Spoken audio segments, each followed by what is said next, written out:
저와 여러분이 요한계시록을 잘 이해하고 그 가운데 행하려면 처음부터 길을 잘 들어야 합니다. 단추를 잘 채워야 합니다. 첫 단추가 바르지 못하면 결국 이상한 옷 입기가 되고, 반대로 첫 단추부터 잘 꿰면 옷을 제대로 입을 수 있는 이치와 동일합니다. 요한계시록의 첫 단추는 무엇일까요? 첫 세 단어입니다. 저를 따라서 해주시겠어요? 예수 그리스도의 계시라. 바로 이겁니다. 예수 그리스도의 계시라. 이것이 계시록 전체의 이름입니다. 방향입니다. 그리고 본질입니다. 원어인 헬라어로도 그래요. 아포칼립시스 예수 크리스투라고 우리말로도 세 단어인데 헬라어로도 딱 세 단어입니다. 번역하면 계시 또는 묵신이라, 계시라는 단어가 먼저 나오고요. 헬라어 성경으로는 계시 또는 묵신이라 예수 그리스도에 이렇게 되어 있어요. 이렇게 시작합니다. 여러분, 이 제목과 같은 세 단어가 두 가지 핵심을 알려주고 있어요. 하나는 이 책이 다른 무엇, 다른 누구가 아닌 예수 그리스도에 관한 것입니다 라는 걸 처음부터 분명히 해줍니다. 또 하나, 이 책 요한계시록은 다른 누구로부터가 아니라 누구로부터라고요? 예수 그리스도로부터입니다 라는 것을 분명하게 해주고 있는 것입니다. 그러니 여러분, 계시록의 말씀에 다른 인간이 어떤 이단 사이비 교주가 끼어들 자리가 있습니까? 없습니까? 전혀 없습니다. 이 계시록의 말씀 그 모든 내용이 죽임당하신 어린 양 예수 그리스도에 관한 것입니다. 이 계시의 말씀의 출처 자체도 어떻게 된다고요? 예수 그리스도이십니다. 예수 그리스도의 계시라. 이것이 요한계시록으로 바르게 들어가는 제대로 된 길인 것입니다. 계시록은 오롯이 예수 그리스도에 관한 말씀이요, 그리스도로부터 온 말씀이라는 것을 우리가 자답게도 고백할 수 있기를 소망합니다. 오늘부터 계시록이라고 하면 그래서 우리가 이걸 떠올려야 돼요. 예수 그리스도의 계시니라. 기왕의 헬라어로도 여러분이 편안하게 할 수 있으면 너무 좋습니다. 아포칼립시스 예수 그리스도. 우리가 이것만 붙들면, 첫 단추만 제대로 하면 진리 승리할 줄로 믿습니다. 이 지점에서 계시록의 메시지가 무엇인지, 결국 어떤 책인지 요약해 드릴게요. 요한계시록은 죽임당하신 하나님의 어린 양 예수 그리스도를 새 창조에 이르기까지 여기 중요합니다. 우리가 신실하게 따르며 악한 힘과 문화에 타협하거나 굴하지 말라라고 하는 중요한 권면들이 담겨 있습니다. 자, 여러분, 이 권면이 그런데 계시 또는 묵시라는 형식으로 주어졌다는 걸 이제 우리가 짚어보아야 할 것 같습니다. 마가복음을 예컨대 우리가 펼치면 이런 시작을 듣게 돼요.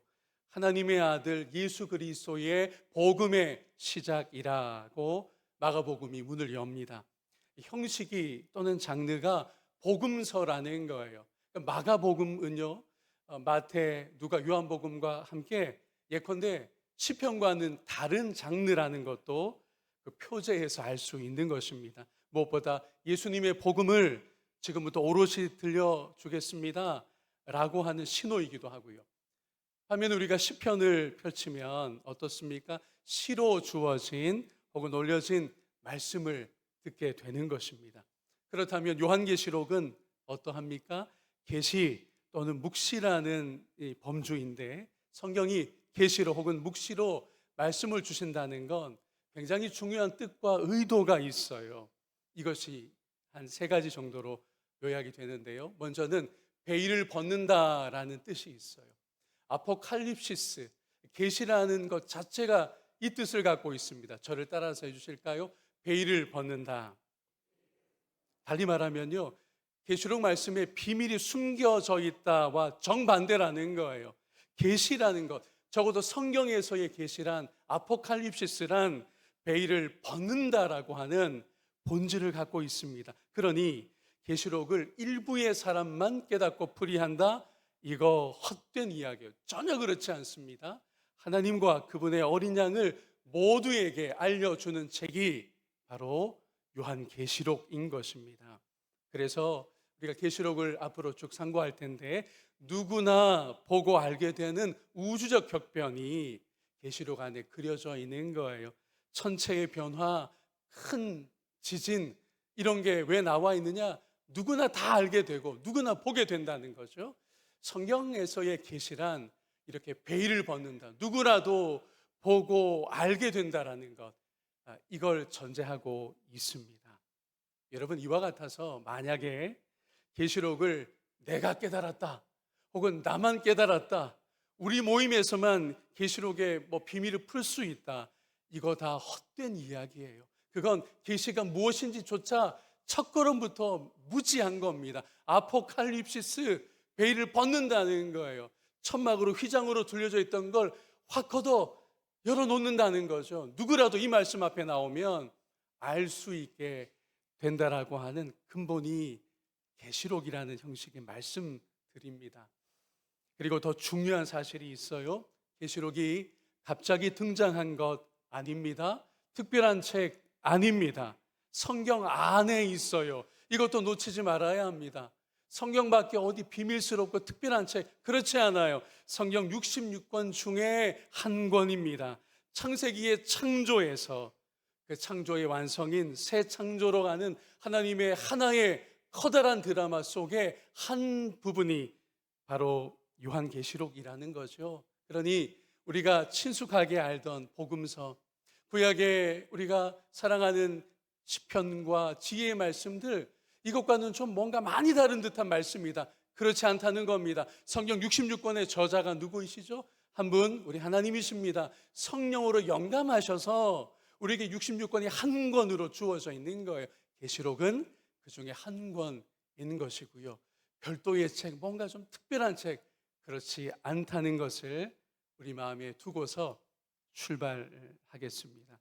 여러분, 우리가 예수님이 하셨던 말씀을, 예수님의 특징적인 표현 하나를 제가 예로 들어서 어떻게 예수님과 요한계시록이 연결되는지도 지금 주목해 보려고 합니다. 예수님이 종종 비유로 특별히 설교하실 때 이 표현을 쓰셨어요.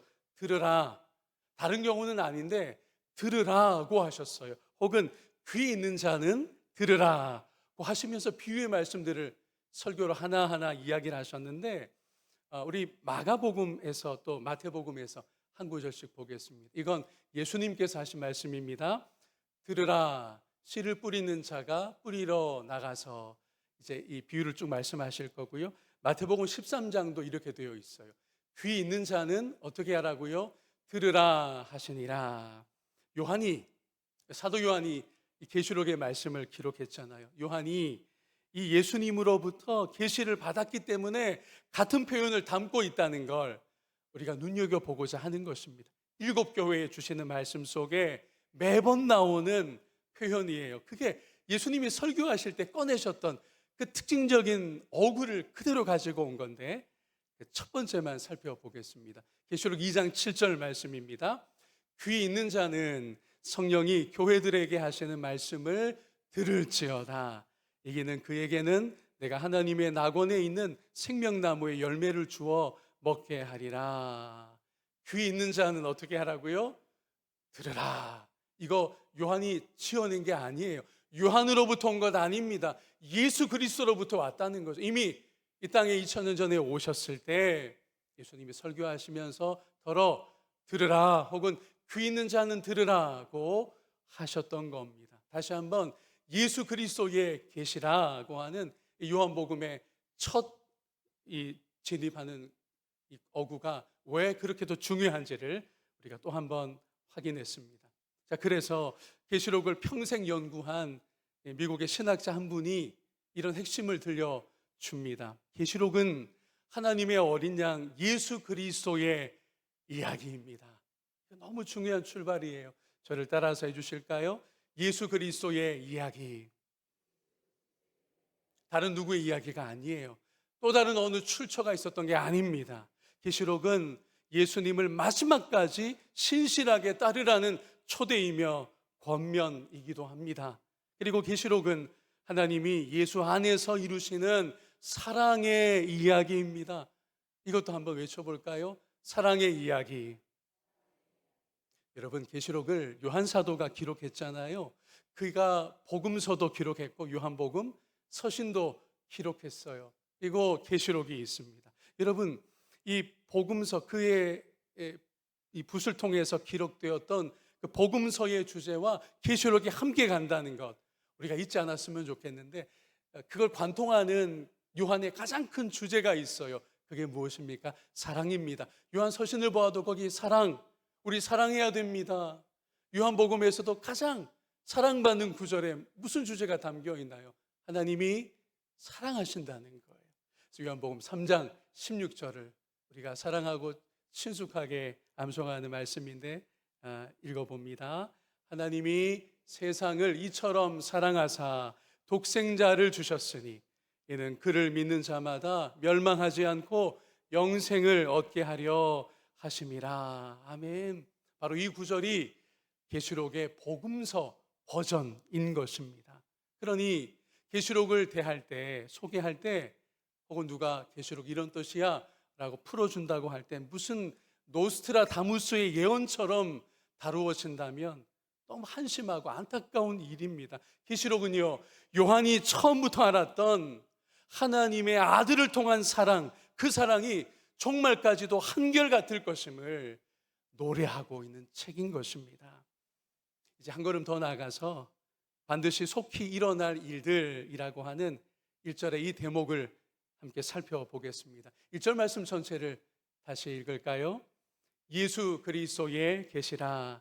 이는 하나님이 그에게 주사 반드시 속히 일어날 일들을 그 종들에게 보이시려고 그의 천사를 그 종 요한에게 보내어 알게 하신 것이라. 아멘. 자, 이거 우리가 잘 이해해야 할 텐데, 속히 일어난다라는 이 대목입니다. 이 말의 헬라어 뜻이 참 중요해요. 그래서 전광판에서 함께 읽으면 좋겠습니다. 참, 헬라어로는 타코스라는 말이 쓰여요. 속히, 빠르게 라는 헬란 말입니다. 이 뜻을 같이 읽어볼까요? 일이 생기는데 이미 시작된 일이 있었음을 가리킵니다. 즉 종말에 있을 일들이 이미 시작되었는데 그것은 예수님의 십자가와 부활입니다. 그래서 계시록의 책 제목이 예수 그리스도의 계시인 것입니다. 새로운 상황이 닥친다든가 아니면 갑자기 큰일 난다, 이런 식의 길로 우리를 안내하는 책이 아니에요. 그런 일들이 있을 텐데 언제, 어디서, 누구를 통해서이다, 이거 맞추라고 있는 책도 아닙니다. 계시록을 완전히 잘못 접어들어 엉뚱한 곳으로 가게 되는 첩경일 수밖에 없어요. 여러분, 계시록은 다시 강조합니다. 오늘 여러 번 이야기할 거예요. 예수님의 이야기입니다. 예수님이 십자가와 부활로 나타내시고 이루신 일들이 마지막 때가 되면 처음 하늘과 땅을 새롭게 하시는 우주적이고 영광스러운 완성으로 나타날 것이다. 이 드라마가 성경 66권의 마지막 책에 오롯이 놓여 있는 것입니다. 이와 같은 말씀을 누구에게요? 요한에게 보이셔서 7교회에 편지하게 하셨습니다. 우리는 1절에 나오는 그 종 요한에게 라는 표현도 잠시 짚어야 될 것 같아요. 여러분, 종이라는 말은 여러분이 많이 들어본 헬란 말 그대로입니다. 둘로스라고 하는 헬란 말이 여기서도 사용되었어요. 둘로스인 요한이라는 거죠. 여러분, 둘로스는 높여주는 말이 전혀 아닙니다. 우리 한글 성경에 종이라고 되어 있어요. 바울 사도도 이 둘로스라는 말을 여러 번 사용합니다. 크게 두 가지 표현이에요. 하나님의 종된 나 바울, 아니면 그리스도의 종인 나 바울이라고 자기를 서신에서 더러 소개를 하거든요. 그때도 둘로스인데, 둘로스는 낮추는 표현입니다. 많이 낮추는 표현입니다. 제가 우리말로 얼핏 이거겠다 싶은 단어가 딱 떠올랐어요. 이게 종놈입니다. 종놈이라고 해야 돼요. 노예라는 단어니까요, 당시에. 여러분, 이것은 모든 사역자와 성도에게 교훈을 줍니다. 우리는 그저 종일 뿐입니다. 우리는 그저 종일 뿐입니다. 겸손하게, 신실하게 어린 양 예수 그리스도를 끝까지 따르는 그분의 참된 종들이 되기를 주의 이름으로 소망합니다. 이제 2절로 가보겠습니다. 함께 이 말씀 읽을까요? 요한은 시작.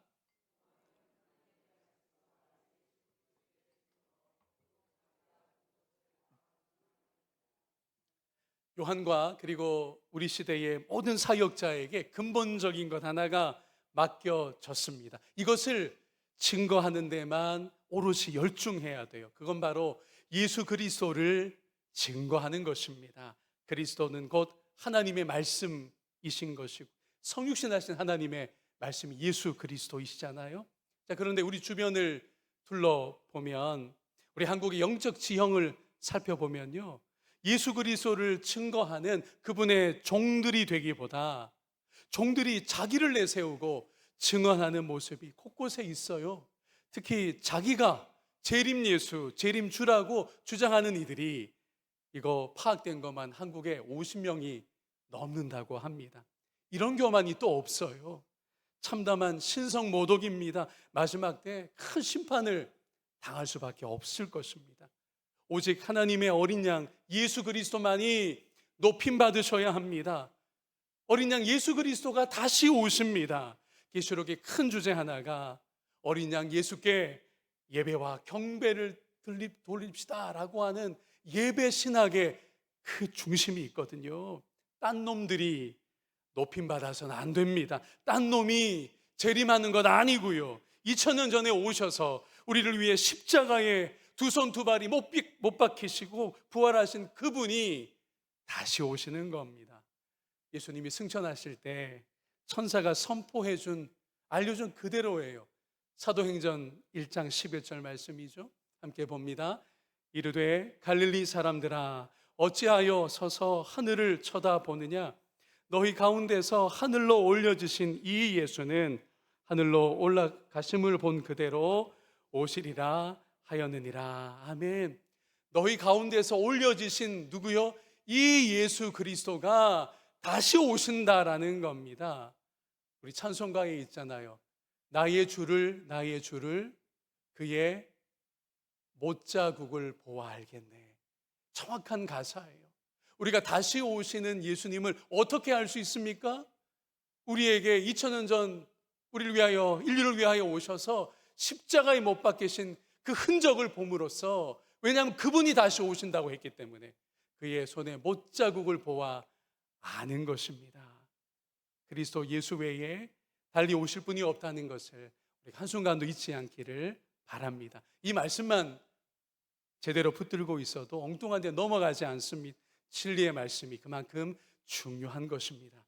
자, 그래서 우리는 3절과 같이 오늘 초대를 받고 있어요. 3절 말씀 참 귀한 말씀인데 이렇게 되어 있습니다. 이 예언의 말씀을 읽는 자와 듣는 자와 그 가운데 기록한 것을 지키는 자는 어떻습니까? 복이 있나니 때가 가까움이라. 아멘. 이 구절에 놀라운 사실이 하나 있습니다. 요한이 예수님의 팔복을 따라하고 있다는 사실입니다. 팔복의 말씀을 우리가 얼른 떠올릴 수 있어요. 심령이 가난한 자는 복이 있나니, 애통하는 자는 복이 있나니, 헬라어로는 복이 있다라는 말이, 이 단어가 맨 앞에 각각 나옵니다. 그런데 요한도 헬라어 성경으로는 복이 있다는 말을 맨 앞에 두고 있어요. 3절에서요. 예수님이 쓰신 헬라어 마카리오스를 그대로 쓰고 있습니다. 그러니까 우리말 성경으로는 뒤쪽에 복이 있다고 되어 있지만 원어인 헬라어 성경으로 보면 복이 있습니다. 이 예언의 말씀을 읽고 듣고 그 가운데 기록된 것을 지키는 자들, 이렇게 되어 있다는 거죠. 그러니까 예수님으로부터 요한 사도가 계시의 말씀을 받았다는 것, 예수님이 이 계시록의 말씀 안에 주인공으로 계속 드러나게 될 것이라는 사실을 미리 알려주고 있는 거예요. 사랑하는 여러분, 우리가 계시록의 말씀을 읽고 또 이번에 잘 듣고 그리고 지켜나갈 때 우리에게 복이 있습니다. 계시록 말씀은 복으로의 초대예요. 격변이 있을 거다, 큰일 다가올 거다, 이쪽으로 강조하는 게 아니라 오히려 복을 선언하고 있다는 거죠. 특히 이 말씀을 지킨다는 게 중요합니다. 읽고 듣고 지키는 자에게 복이 있다. 마카리오스라고 말하잖아요. 기록에 이 계시록 말씀에 기록된 어린 양 예수를 우리가 신실하게 따르며 그분을 끝까지 우리의 믿음으로 지켜나간다면 우리에게 복이 있을 것입니다. 믿음 지킨다는 것이 이 사실도 하나 전제하고 있어요. 계시록의 말씀을 누구나 이해할 수 있다라는 겁니다. 어린 양을 따르며 끝까지 믿음 지키는데 이 내용이 어려워서 도무지 알 수 없습니다라고 한다면 그분을 따르고 그 믿음 지킬 수가 있을까요? 그렇지 않거든요. 우리로 하여금 초대하는 책이에요. 열려진 책입니다. 베일을 걷어냈습니다. 그게 바로 아포칼립시스예요. 그게 성경의 묵시가 갖는 원래 의도인 것입니다. 저와 여러분이 이제는 휘장이 확, 그죠? 커튼이 다 열린 이 하나님의 마지막 때에 하나님 계시의 그 완성의 이야기로 오늘 초대받아서 그 가운데 읽고 들으며 지켜나간다면 믿음을 신실하게 저와 여러분에게 놀라운 복이 있는 줄로 믿습니다. 저를 따라서 해주시면 좋겠어요. 감추는 말씀이 아니라 드러낸 말씀. 바로 이것이 계시록의 성격입니다. 어디 꼭꼭 숨겨놓는 게 아니에요. 대부분 이해하지 못하라고 어렵게 쓰인 글 아닙니다. 드러낸다라는 것이 계시 또는 묵시의 원래 의미임을 우리가 생각할 때에 이번 기회에 이 말씀들을 바르게 또 풍성히 만나고 그 가운데 주인공이신 예수 그리스도, 그 어린 양 예수 그리스도를 통해서 하나님의 구원의 완성이 어떻게 드러날 것인지 우리가 기대하는 마음으로 한 걸음씩 나아가겠습니다. 그래서 계시록의 말씀을 상고하면 결국 예수 그리스도 우리 주님을 더 알게 되고 더 사랑하게 되고 그분을 더 신실한 믿음으로 따라가게 되는 것입니다. 이렇게 된다고 하면 얼마나 복이겠어요. 그래서 복된 초대를 받은 여러분에게 복이 있는 줄로 믿습니다. 오늘 8절까지 정도 범위로 말씀을 나누려고 했는데 생각보다 좀 분량이 많은 것 같아서 이 정도에서 설교를 매짐하려고 합니다. 이번 계시록 공부를 통해서 더 알아가는 만큼 우리 예수님을 더 알게 되고 그분을 그만큼 잘 따라가서 우리의 믿음이 늘 신실해지는 이런 또 한 번의 반열 위에 우리가 세워지기를 소망합니다. 오늘 첫 시간 다른 건 여러분이 이제 주차장에 나가는 순간 까먹는다 할지라도 이것만큼은 마음에 꼭 새기시기를 바랍니다. 예수 그리스도의 계시라. 이것만 마음에 새기고 오늘 하루도 또 계속 상고해 나갈 이 계시록의 말씀에 기대를 품었으면 좋겠습니다. 복된 계시록의 말씀으로 들어온 여러분을 주의 이름으로 축복합니다.